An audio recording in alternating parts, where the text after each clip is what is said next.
आनंद परिवार द्वारा आयोजित श्रेष्ठ आदर्श बच्चों के सम्मान संस्कारशाला पाठ्यक्रम के विमोचन और प्राकृतिक खेती सम्मेलन के इस त्रिवेणी संगम में उपस्थित पूज्य मुनिराज आदरणीय श्री ज्ञान रक्षित विजय जी महाराज, सरदार कृषि नगर दांतीवाड़ा कृषि विश्वविद्यालय के कुलपति माननीय डॉक्टर R.M. चौहान जी, रत्नांजलि ग्रुप अहमदाबाद से उपस्थित आदरणीय संयम भाई शाह जी, मान्य अशोक भाई सेठ जी, ट्रस्टी आनंद परिवार, मान्य राजू भाई सेठ जी आनंद परिवार, मान्य प्रकाश भाई वसाजी जैन अग्रणी एवं शिक्षाविद, मान्य श्री चंद्रकांत भाई संघवी जी, अध्यक्ष भीलड़िया जी प्राचीन जैन तीर्थ एवं जैन अग्रणी, यहाँ पर उपस्थित सभी संतगण, महानुभाव, मेहमानों, खेडूत बंधुओं, प्यारे प्यारे बेटे और बेटियों, देवियों और सज्जनों, आज आपके बीच में आकर मुझे बहुत प्रसन्नता हुई कि मान्य मुनि श्री ज्ञान रक्षित विजय जी महाराज बनासकांठा के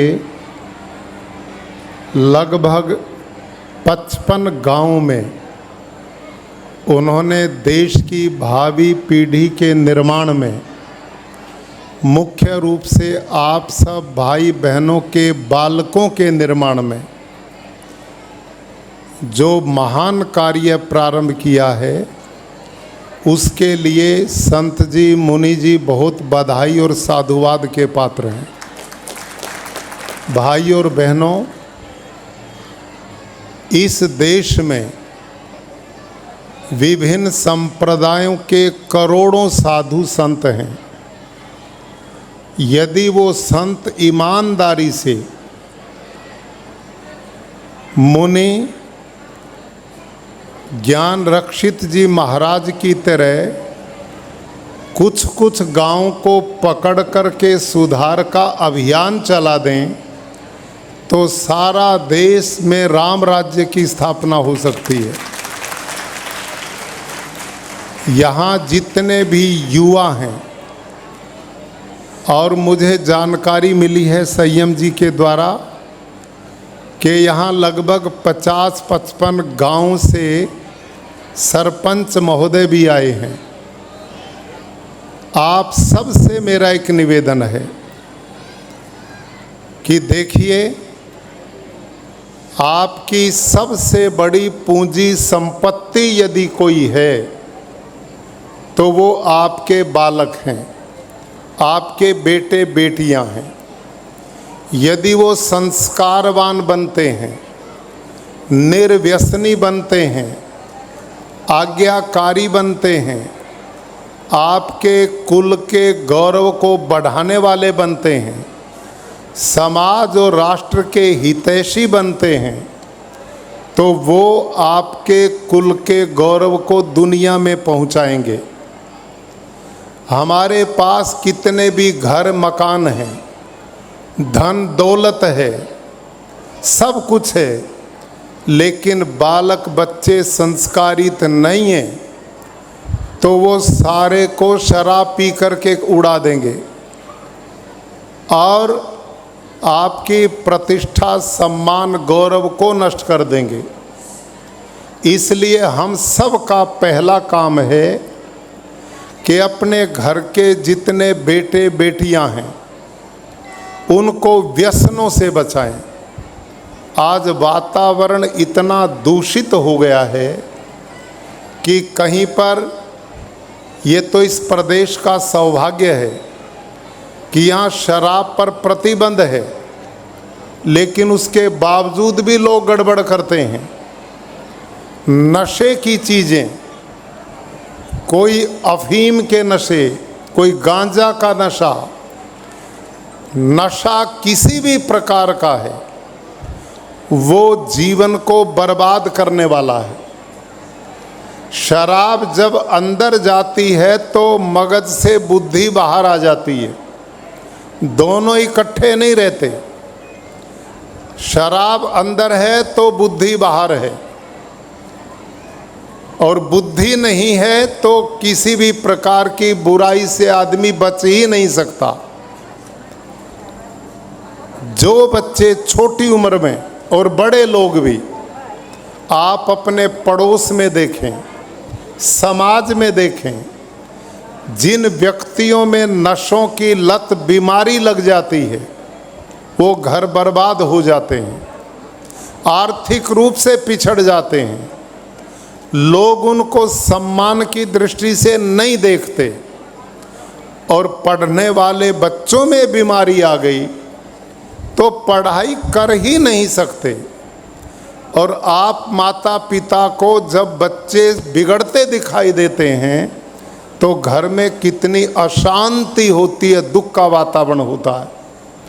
तो मैं पूज्य मुनि जी को साधुवाद देता हूँ कि जो घोर तपस्या करते हुए गामड़ा गामड़ा में जा कर के, आपके हर स्कूल में जा कर के, आपके बीच में जाकर जो आपके बच्चों को अच्छे संस्कार देते हैं, माता पिता के सम्मान की बात सिखाते हैं, देश प्रेम और राष्ट्र भक्ति की बात सिखाते हैं, और हर प्रकार के व्यसन से दूर रहने की जो शिक्षा देते हैं, ये बहुत बड़ा आप लोगों पर उपकार हो रहा है।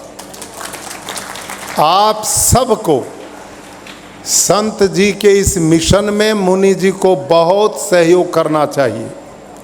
अभी माननीय मुनि जी ने एक बात कही कि यहाँ संत भी और सत्ता से भी हैं। मैं सत्ता का आदमी तो नहीं अपने को मानता, मैं तो विशुद्ध खेडूत हूँ, आपके बीच का आदमी हूँ, और खेडूत के साथ में शिक्षक भी रहा हूँ। हरियाणा प्रदेश में इस समय मेरे 4 गुरुकुल चलते हैं। एक बेटियों के लिए है, 4 बेटों के लिए है। हम उन गुरुकुलों में यही काम करते हैं। मेरे पास इस समय लगभग 5000 टोटल बच्चे पढ़ते हैं, और वो भारत के 19 प्रांतों से आए हुए हैं, 19 स्टेट के बच्चे हैं। उनको हम सवेरे 4 बजे जागरण कराते हैं। हमारा हर बच्चा योग करता है, प्राणायाम करता है, हवन पूजा करता है, गोपालन की व्यवस्था है। वहाँ सब बच्चों को प्राकृतिक खेती का ही आहार दिया जाता है। और हमारे इस वातावरण में जो मुनि जी बनाना चाहते हैं, हमारे माननीय एडीसी साहब हैं, मेरे आईपीएस अधिकारी हैं, विकास सुंडा जी मेरे साथ हैं, और हमारे दूसरे लोग कई बार मेरे साथ वहाँ जा कर के देखते हैं हमारे गुरुकुलों को। हमारे एक गुरुकुल कुरुक्षेत्र में इस एक ही साल में 15 बच्चे एनडीए में गए हैं। एक ही साल में हमारे 13 बच्चे आईआईटी में गए हैं। अभी इसी बार लगभग 16 बच्चे नीट में गए हैं, और 40-45 बच्चे एनआईटीज में गए हैं। और ये सब जगह एक जैसी व्यवस्था हमारी चलती है। ये सब कुछ क्यों होता है, इसमें कारण क्या है? उसका भाई और बहनों एक ही कारण है। मुनि जी जो वातावरण आपके बच्चों को देना चाहते हैं, वो वातावरण अपने गुरुकुल में हमने दे दिया। हमारे बच्चा कोई मोबाइल से नहीं उलझता, हमारे यहाँ टीवी की कोई व्यवस्था नहीं, सवेरे से शाम तक हमारे बच्चों को 3 बिंदुओं पर हम काम करते हैं। एक हमारा लक्ष्य उत्तम संस्कार, दूसरा है उत्तम शिक्षा और तीसरा है उत्तम स्वास्थ्य। 3 बिंदुओं पर हमारे हर गुरुकुल में 10 एकड़ से कम के ग्राउंड नहीं है। हर बच्चा ग्राउंड में जाता, 2 बार पसीना निकालता, इतनी मेहनत शारीरिक हम उनसे कराते हैं। और उसके साथ उनको माता पिता से क्या व्यवहार करना चाहिए, गुरुजनों के प्रति क्या उत्तरदायित्व है, इस दुनिया में किस लिए आए, जीवन का उद्देश्य क्या है, समाज और राष्ट्र के प्रति हमारी क्या जिम्मेदारी है, ये सब्जेक्ट हमारा कंपलसरी है, अनिवार्य है। हमारा बच्चा साइंस इंग्लिश में पास हो जाए और हमारा नैतिक शिक्षा में फेल होता तो हम इसे पास नहीं करते, फेल कर देते हैं। ये जीवन मूल्यों के साथ हम बच्चों को कराते हैं। और हमारे बच्चे शिक्षा में, मैंने बताया, वहाँ पर इन 5000 बच्चों में एक बच्चा भी सेकंड डिवीजन से पास नहीं होता। हमारा फर्स्ट डिवीजन भी बहुत कम होती है, मेरिट और उससे ऊपर ही सब पास होते हैं। 50% बच्चे हमारे मैट्रिक और 12th में, जो सीबीएसई बोर्ड है, 50% बच्चे टोटल जो क्लास में हैं वो 90% से अबव जाते हैं, पास होते हैं। ये वहाँ का परिणाम है। ये क्यों होता है?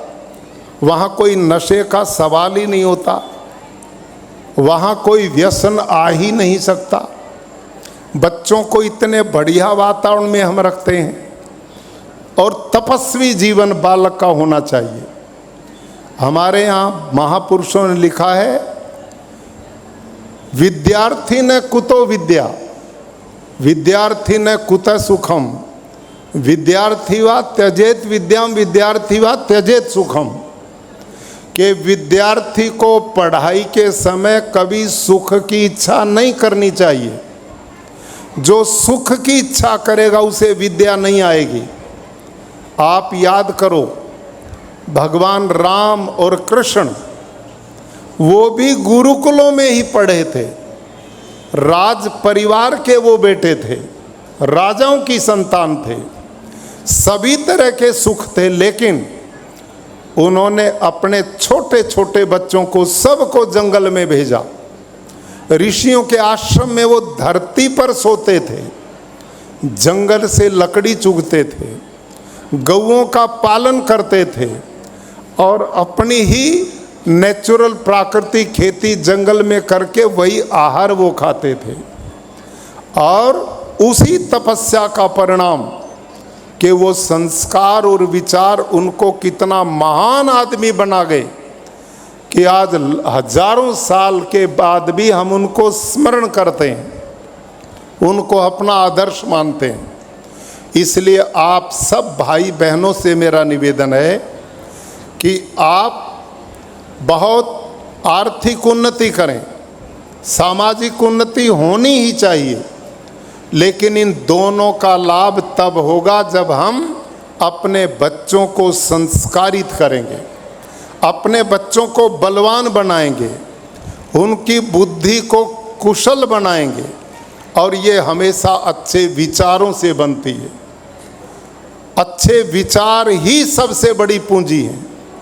तो इस दिशा में मान्य ज्ञान रक्षित संत मुनि जी के द्वारा और बाकी संतों की टीम के द्वारा और आनंद परिवार ने जो एक लक्ष्य लिया है कि हम बनासकांठा के 55 गांव को एक आदर्श गांव बनाएंगे, मैं मुनि जी को विश्वास दिलाता हूं कि जितना भी मेरे द्वारा सहयोग इसमें लिया जाए मैं तैयार हूं।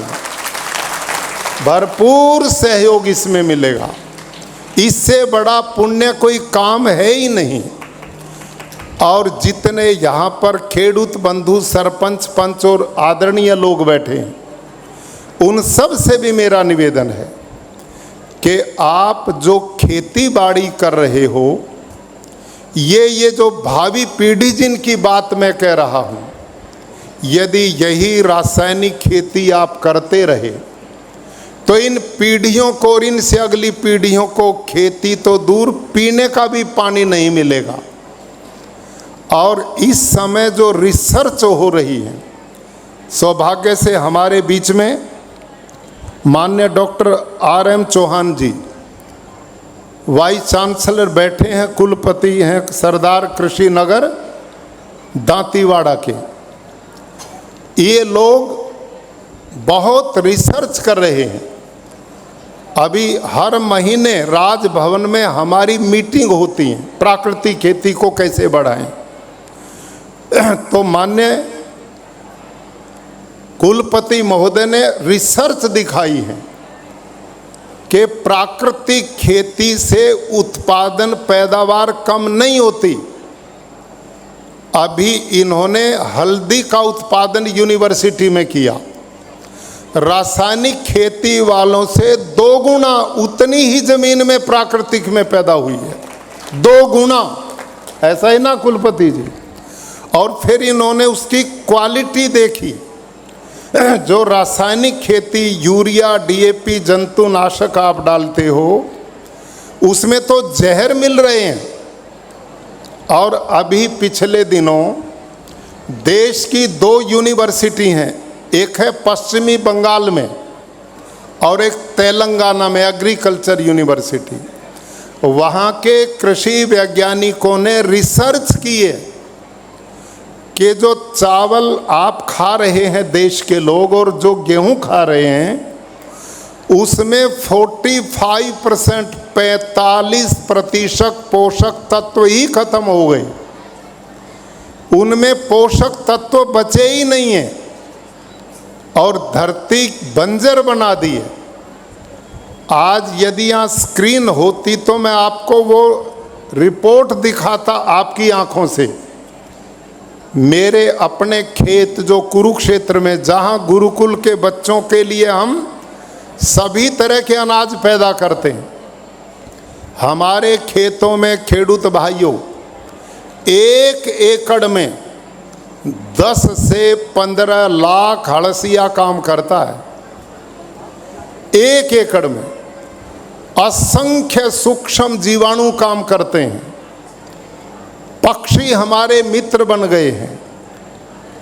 माननीय ये संत लोग, ये तो अहिंसा परमो धर्म का इनका संदेश, विश्व कल्याण का संदेश है।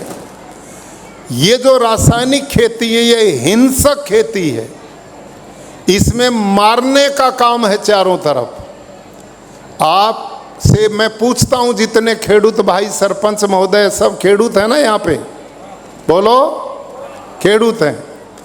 अच्छा, एक हड़सी आप खेत से पकड़ के लाओ और उसको यहाँ इस मेज पे रखे, उसके ऊपर यूरिया डालो, वो बचेगा या मरेगा? तो हड़सिया तो दिखाई देता इतना बड़ा, वो 1 मिनट में मर जाता है। तो धरती को ऑर्गेनिक कार्बन बढ़ाने के लिए जो सूक्ष्म जीवाणु काम करते हैं, वो तो आँख से भी नहीं दिखते, इतने सूक्ष्म होते हैं। इसलिए हमारे संत अपने श्वास से भी उनको नहीं मरने देते, पैरों से नहीं मरने की बात करते। और हम क्या करते हैं? हमने पशु पक्षियों की प्रजातियां नष्ट कर दी, सारी धरती के जीव जंतु मार दिए, धरती पत्थर बना दी। अभी इस 5 जून की घटना है, इसी 5 जून की। मैं अपने यहाँ कुरुक्षेत्र हरियाणा में गया था अपने गुरुकुलों में। तो हमारा एक गुरुकुल ज्योतिसर में, जहाँ भगवान कृष्ण ने गीता का उपदेश दिया था, वहाँ पर एक गुरुकुल चलता है। तो वहाँ पढ़ाई बहुत अच्छी होती, लोगों का प्रेशर होता, लड़कों बच्चों को ज़्यादा प्रवेश दो। तो उन दबाव में हमारी संख्या बच्चों की ज़्यादा बढ़ गई। ग्राउंड छोटा पड़ गया, खेल का मैदान। तो मैंने उनको अब की बार कहा कि बच्चे बढ़ाए हैं तो मैदान भी बढ़ाओ। तो उन्होंने कहा मैदान कैसे बढ़ाएं, पड़ोसी खेडूत धरती बेचता नहीं। मैं कहा बेचो मत, इसको डबल पैसे देकर लीज पर भाड़े पे ले लो। यह बड़ी रोचक घटना अभी 5 जून की। और हमने पड़ोसी खेडूत से 5-6 एकड़ भूमि भाड़े पर लीज पे ले ली। अब बच्चों का उसमें खेल का मैदान बनाना है। वो खुले जंगल खेतों में हमारे गुरुकुल हैं, भीड़ में नहीं है, जंगल में है। तो बच्चे खेलेंगे तो उनके लिए फेंसिंग करनी जरूरी है, कभी कोई बच्चा इधर उधर निकल जाए। तो हम उसमें 20-20 फीट के पाइप होल करके गाड़ करके उसमें तार लगाने वाले थे। तो मैंने उनको बोला तुम एक काम करो, एक होल करने की ड्रिल मशीन लो और वो ड्रिल मशीन से उतने ही 2.5-3 फीट के धरती में छिद्र करो कि उसमें पाइप फंस जाए और उसमें सीमेंट डाल दो। तो उनकी बड़ी समझ में आई। उन्होंने 63 सीसीवी की एक ड्रिल मशीन मंगाई और उस खेडूत का जिससे हमने भाड़े पे खेत लिया उसमें होल करने लगे, छिद्र करने लगे। तो मशीन चलाई, 2 इंच से आगे नहीं गई। फिर 2 आदमी लगे उसको दबाने, वो मशीन ही भरभरा गई, बंद होने की स्थिति में आ गई। 2 इंच से ज़्यादा 63 सीसीवी का इंजन भी फेल हो गया, छेद नहीं हुआ धरती में। और वो मैंने उसकी वीडियो बनवाई। आज मैं दिखाता आपको, यहाँ स्क्रीन नहीं है, आप देखते आंख से। तो जब उसमें छिद्र 2-2 आदमी के दबाने से भी नहीं हुआ तो मैंने उनको बोला तुम एक काम करो, दूसरी जगह करो। फिर दूसरी जगह किया, वहाँ भी नहीं हुआ। फिर मैंने कहा अब इसे अपने खेत में लेके जाओ जो हम प्राकृतिक खेती करते हैं। समझ में आई? जब हम अपने खेत में लेके गए जिसमें मैं एक बूंद यूरिया, डीएपी, जंतुनाशक नहीं डालता, बिल्कुल प्राकृतिक खेती करता हूँ, उसमें वो मशीन जब डाली केवल 30 सेकंड में 2.5 फीट अंदर चली गई। 30 सेकंड में 2.5 फीट अंदर चली गई। और वो थी ही 2.5 फीट की, यदि वो 5 फीट लंबी होती तो वो भी चली जाती। तो आपकी समझ में आ गई मेरी बात? पता हमने किया, जिस खेडूत से हमने भाड़े पे ज़मीन ली वो पिछले 40-50 साल से अपने खेतों में यूरिया, डीएपी, जंतुनाशक ही डालता है। उसने कभी गोबर की खाद प्रयोग ही नहीं की, वो पशु ही नहीं है उसके पास। तो धरती पत्थर बन गई। खेडूत भाइयों और बहनों ध्यान से सुनो, अब इस समय वर्षा काल आ गया है। जहां वर्षा होती है वहीं बाढ़ आ जाती है, हाँ या ना? जहां वर्षा होती वहीं बाढ़ आती है। क्यों आती है?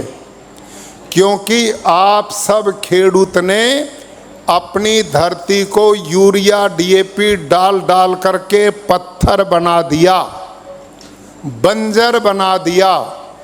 वो पानी नहीं पीती। जब पानी बरसता है ऊपर की 6 इंच उपजाऊ मिट्टी को बहा ले जाता है और बाढ़ आ जाती है। और आप करते क्या हैं? जब बारिश नहीं होती तो ट्यूबवेल लगाते हैं, पंप से पानी धरती का खींच रहे हो, धरती से वो पानी खींच लिया और वर्षा का जल धरती माँ के पेट में जाता ही नहीं। तो आप सबसे मैं पूछता हूँ, जिस कुएं से पानी निकलता रहे और उसमें स्रोत पानी आने के ना हो तो वो सूखेगा या नहीं सूखेगा? यही काम आप सब कर रहे हो कि नहीं? धरती का तो पानी सारा निकाल दिया और वर्षा जल जमीन में जाता ही नहीं। तो इन पीछे बैठे बच्चों को पीने का पानी कहाँ से मिलेगा? खेती तो छोड़ दो।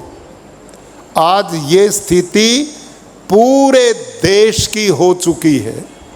और मेरे खेत जो हैं 200 एकड़ का खेत, उसमें कितना भी पानी बरसता है, 24 घंटे के बाद उसमें पानी नहीं मिलता। सारा धरती माँ पी लेती है। क्यों पीती है? क्योंकि मेरे 1 एकड़ में 10 से 15 लाख हड़सिया है और वो रात और दिन उसमें यूं छिद्र करता है। 10-10 फीट गहरे उसने अरबों खरबों छिद्र बना रखे हैं। जब बारिश होती है तो मेरे खेत में परपोटे शुरू हो जाते हैं। परपोटा होता है क्योंकि उनके बनाए छिद्रों में सारा पानी धरती माँ के पेट में चला जाता है। तो यह है नेचुरल वाटर हार्वेस्टिंग सिस्टम। यदि सारी धरती पे प्राकृतिक खेती करोगे तो धरती के नीचे पानी की कमी नहीं रहेगी। और यदि ये रासायनिक करोगे तो पीने का भी पानी आने वाले युग में सबसे बड़ा युद्ध और लड़ाई पानी की होने वाली है। ये लोग बोल रहे हैं। आज हम सब ने पर्यावरण बिगाड़ दिया। पर्यावरण क्यों बिगड़ा? वो भी रासायनिक खेती का बहुत बड़ा योगदान है। भाई और बहनों ध्यान करो, खेडूत भाइयों, आप सरपंच हैं, गांव के जिम्मेदार लोग हैं। आपने अपने अपने गांव में प्राकृतिक खेती मिशन को बढ़ाना चाहिए। हमारी टीम लगी है। सुनो कैसे विनाश आपकी रासायनिक खेती करती है। ये जो यूरिया डीएपी है ना, इसमें नाइट्रोजन है। क्यों भाई लोगों, हाँ या ना? नाइट्रोजन है इसमें। और जब आप खेत में उस यूरिया डीएपी को फेंकते छिड़कते हो तो वो नाइट्रोजन जब आकाश के ऑक्सीजन के संपर्क में आता है तो एक तीसरी गैस पैदा होती है जिसका नाम है नाइट्रस ऑक्साइड। क्या नाम है बोलो? Nitrous oxide. वो कार्बन डाइऑक्साइड गैस से 312 गुना ज़्यादा खतरनाक है। वो ग्लोबल वार्मिंग को बढ़ाने का काम करती है। इस पर्यावरण को खराब करती है कार्बन डाइऑक्साइड गैस।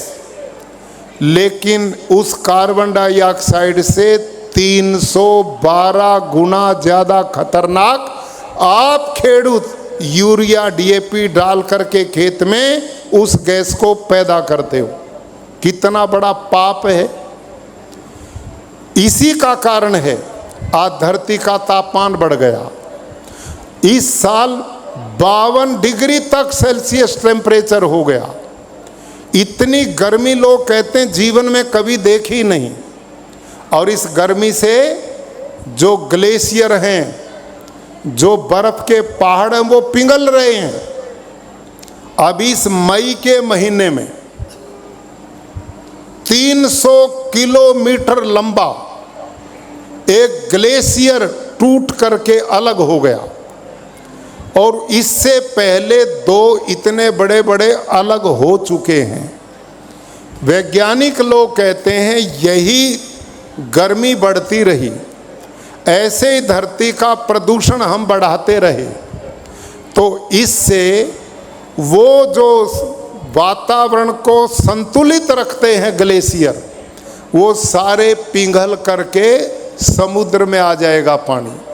और समुद्र के किनारे बसी दुनिया डूब जाएगी। आपकी सारी नदियां सूख जाएंगी। दुनिया पानी के अभाव में तड़प तड़प करके मरेगी। ये स्थिति पैदा होगी। और सुनो, ये कृषि वैज्ञानिक साइंटिस्ट बैठे हैं, कुलपति महोदय, इनको पता जानकारी है। जब धरती का तापमान 1 डिग्री भी बढ़ जाता है तो खेतों का उत्पादन सारे देश में लाखों टन कम हो जाता है। उत्पादन नहीं होगा। और अब तो साइंटिस्ट ये कहने लगे हैं कि जहाँ देश में सर्दियाँ होती हैं, धीरे धीरे सर्दी होना ही बंद हो जाएंगी। केवल 2 ही मौसम बचेंगे, या भयंकर गर्मी या भयंकर वर्षा। बीच का मौसम ही खत्म हो जाएगा। यही पाप हम करते रहे जो कर रहे हैं। दुनिया भर का विकास के नाम पर जो प्रदूषण फैलाया जा रहा है, और किसान जंतुनाशक यूरिया डीएपी जहर जो खेतों में डाल रहा है, इससे 24% ग्लोबल वार्मिंग के लिए हम किसान जिम्मेदार हैं। और तुम्हें ये खतरा है कि हम यूरिया डीएपी नहीं डालेंगे तो हमारा उत्पादन कम हो जाएगा। ये बिल्कुल भ्रांति है आप लोगों की, ये गलत है। उत्पादन तो तुम्हारा कम हो रहा है। हमारा उत्पादन, आप में कुछ खेडूत ऐसे बुलाएंगे जो प्राकृतिक खेती करते हैं। हाथ खड़ा करो, खड़े हो जाओ प्लीज। एक ही है, खड़े हो ना आप तो आज हमारे आदर्श हैं।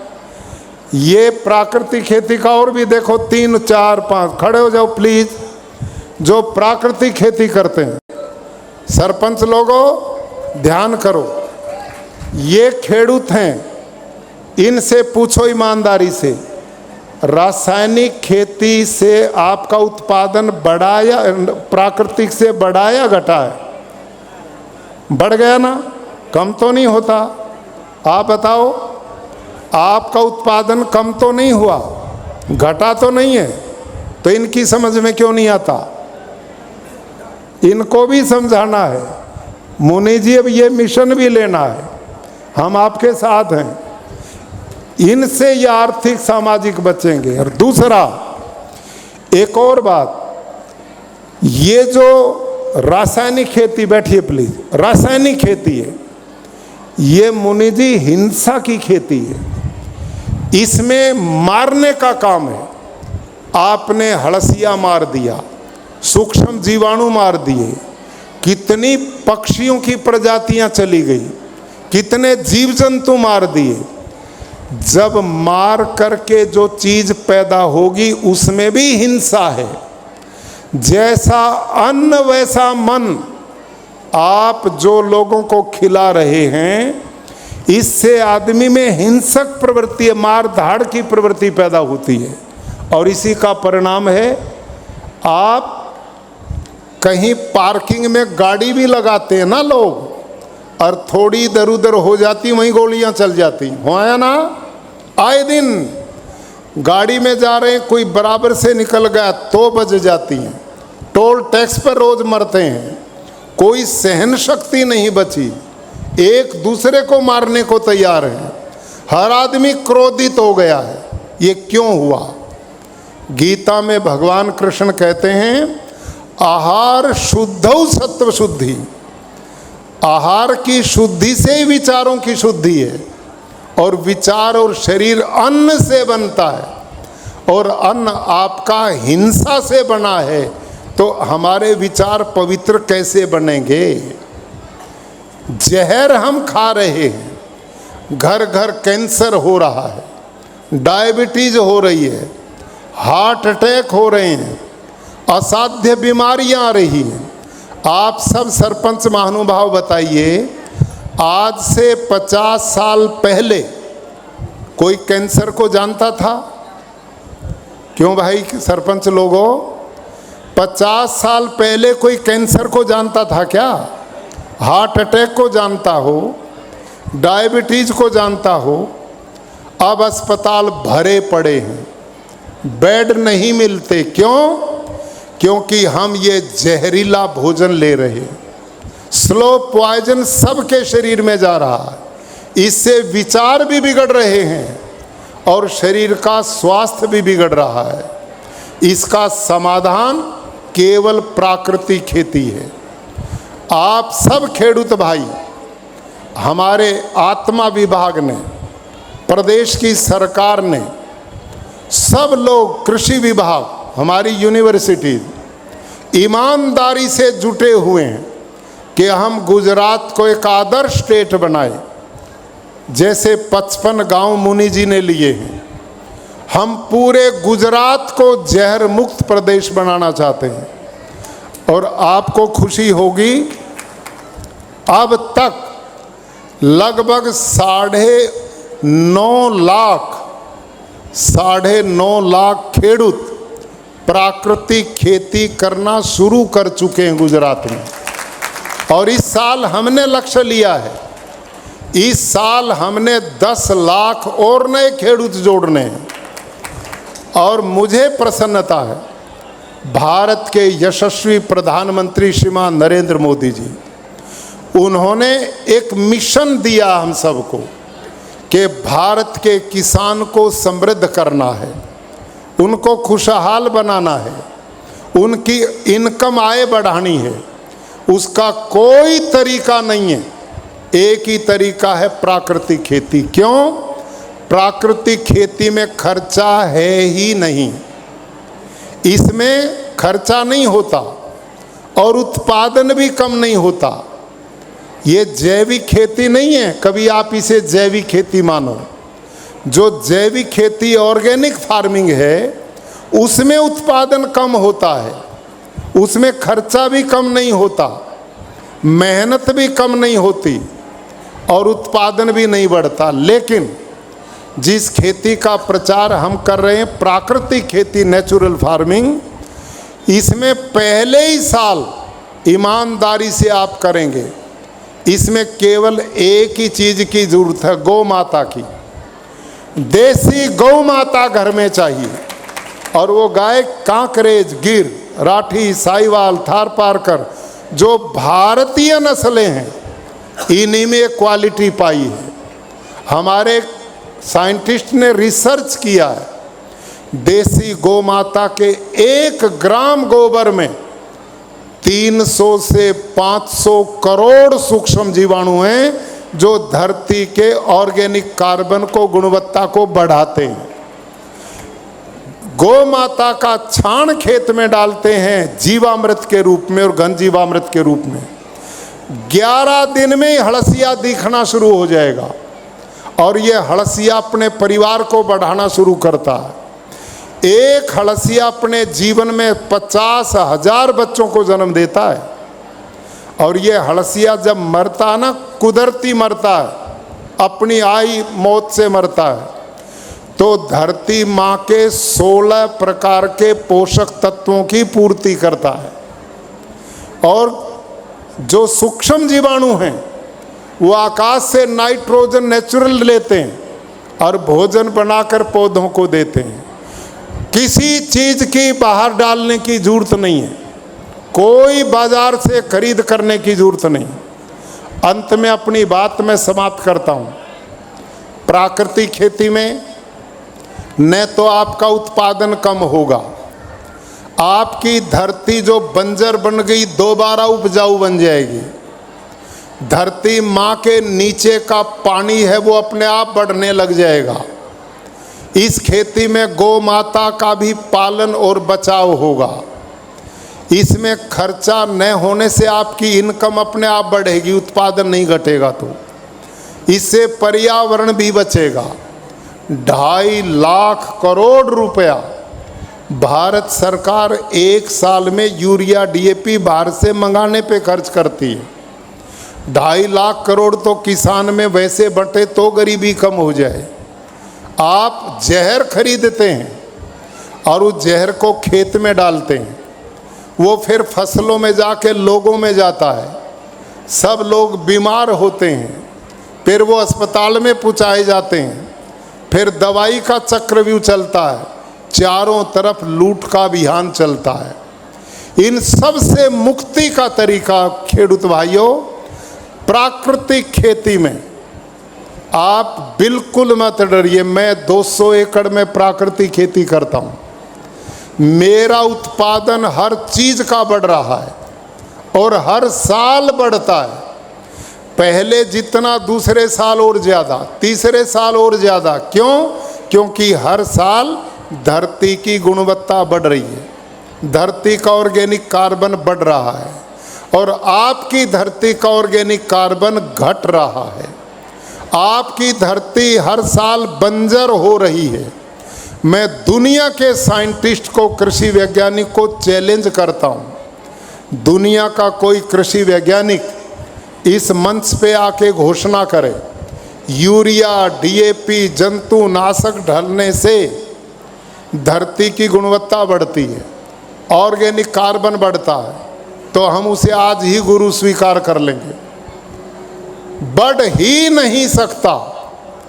उन्होंने तो सारे देश की धरती को बंजर बना दिया, और हम गारंटी से बोलते हैं प्राकृतिक खेती करने से हर साल धरती की गुणवत्ता बढ़ती चली जाएगी, वो दोबारा जवान बन जाएगी, दोबारा उत्पादन बढ़ाने का काम करेगी।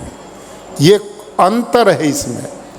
भाई और बहनों, हमारी खाने का भोजन अब ये बचा नहीं है, इसमें पोषक तत्व बचे नहीं। और लोगों ने खोज की है, भारत में मोटापा बढ़ रहा है, भारत के लोगों में मोटापा बढ़ रहा है, लेकिन पोषक तत्व ना मिलने से उनमें अनेक तरह की रोगों से लड़ने की ताकत खत्म हो गई, क्योंकि हमारे भोजन में ही कुछ नहीं बचा। ये हाइब्रिड बीज, प्रकृति से विपरीत चलना, सारे जीव जंतुओं को मारना, इस पाप से बचने का तरीका केवल और केवल प्राकृतिक खेती है। अब हमने पूरे गुजरात में 5-5 गांव को एक क्लस्टर में बदल दिया है। अब आपके सभी गांव में हमारे कृषि विभाग के लोग, कृषि के आत्मा विभाग के लोग, 10-10 गांव हमारी एग्रीकल्चर यूनिवर्सिटीज़ ने भी लिए। आपके सब गामड़ा में आके हम फ्री में ट्रेनिंग दिलवाएंगे प्राकृतिक खेती की, सबको फ्री ट्रेनिंग मिलेगी। आपने वो लोगों का, सरपंच भाई आपने प्रबंध करना, अपने अपने गांव में खेडूत इकट्ठे करो, ट्रेनिंग दिलाओ। अब हमने सखी मंडल की बहनें, महिलाओं को भी इसमें जोड़ दिया है। हर 5 गांव में 2 हमारे लोग आएंगे, हमारा एक किसान ट्रेनर और एक कृषि विभाग का ट्रेनर, और हर गांव में एक बहन जिनको हम ट्रेनिंग दे चुके हैं। आज करीब 2,500-3 हज़ार ऐसे ट्रेनर हमने बना दिए हैं, जो हर गामड़ा में जाके ट्रेनिंग दे रहे हैं और इसको बढ़ा रहे हैं। हमारे यहाँ पूरे प्रदेश में हमने अनेक जगह ट्रेनिंग सेंटर बनाने का निर्णय लिया है, ताकि आप प्राकृतिक खेती को समझें और अपने खेत में करें। आप पूरे खेत को मत बदलो एक समय, आप पे जितनी टोटल ज़मीन है उसके चौथे हिस्से में शुरू कर दो। जब आपको विश्वास होगा फिर आगे बढ़ जाओ, करना तो शुरू करो, आप ईमानदारी से करो। इसमें कुछ भी नहीं है। एक जीवामृत बनता है, एक घन जीवामृत बनता है, बीज को संस्कारित करने के लिए बीजामृत, आच्छादन, और एक समय में एक फसल लगाना, ये काम और कुछ नहीं। इसमें बाजार से कुछ भी नहीं लाना। गाय घर में होनी चाहिए, थोड़ा गुड़ चाहिए, थोड़ा दाल का बेसन, वो किसान पैदा करता है, गाय उसकी घर की है। आज ऑर्गेनिक वाले आपको लूट रहे हैं, आपको बड़े बड़े प्लांट लगा दिए, वो महंगी दवाइयाँ बेचते हैं। यूरिया, डीएपी, जंतुनाशक इतने महंगे खरीदते हो, इनकी कोई ज़रूरत नहीं है। जब आपकी लागत ही नहीं लगेगी और उत्पादन कम नहीं होगा तो इनकम अपने आप बढ़ेगी। इस प्राकृतिक खेती को जानो, समझो। मैं आनंद परिवार का, आदरणीय इन सभी मुनिगण का, मुख्य रूप से श्री ज्ञान रक्षित विजय जी महाराज का, जिन्होंने ये कार्यक्रम आयोजित किया। इतने गांव के बालक बालिकाएं यहाँ पे आई, आप सब प्रबुद्ध जन यहाँ पे आए। सबसे निवेदन है, आज के इस समागम से प्रेरणा लें, अपने बच्चों को संस्कारवान बनाएं, अच्छी शिक्षा दें, सामाजिक रूप से उन्नत बनें, आर्थिक रूप से समृद्ध बने और प्राकृतिक खेती का मिशन जहाँ जहाँ मुनि जी का मिशन उन सब गांव में आप चलाएं। हम आपके पूरा सहयोग करेंगे, पूर्ण रूप से सहयोग करेंगे और इससे आगे भी बढ़ेंगे तो पूरे प्रदेश और देश में भी आपके साथ मिलकर चलेंगे। आपका मिशन मानव कल्याण का है, सबकी भलाई का है। इससे बड़ा पवित्र काम कोई दूसरा नहीं। सर्वे भवन्तु सुखिनः, सर्वे भवन्तु सुखिनः, सर्वे सन्तु निरामया, सर्वे भद्राणि पश्यन्तु माँ कश्चित् दुख भाग भवेत्। हमारी संस्कृति मुनियों का नारा है, सब सुखी हों, सब स्वस्थ हों, धन धान्य से परिपूर्ण हों, सबके घर में सुख शांति आनंद हो। इसके लिए मैं संयम भाई का, जो मेरे से मिलते रहते हैं, आपकी गतिविधियों की जानकारी भी देते हैं और आपके मिशन में भी सहयोगी रहते हैं, इस पूरी टीम को जो इस पवित्र मिशन पे लगी है, सबके लिए बहुत बहुत साधुवाद और सबका धन्यवाद। भारत माता की, भारत माता की।